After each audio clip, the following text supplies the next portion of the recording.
உலகப் போரின் போது ஜப்பான் படைகளால் 3,00,000 சீனர்கள் கொல்லப்பட்டதன் நினைவு நாள் சீனாவில் அனுசரிக்கப்பட்டது. 1937ஆம் ஆண்டு டிசம்பர் 13ஆம் தேதி சீனாவின் நான்ஜிங் பகுதியை கைப்பற்றிய ஜப்பான் படைகள் தொடர்ந்து 6 வாரங்களாக தாக்குதல் நடத்தியது. இதில் 3,00,000 சீன குடிமக்கள் மற்றும் ராணுவ வீரர்கள் கொல்லப்பட்டனர்.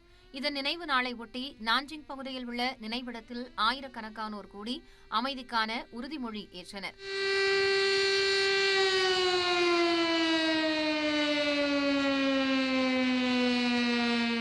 இதில் 3000 வெள்ளை புறாக்கள் வானில் பறக்க விடப்பட்டன.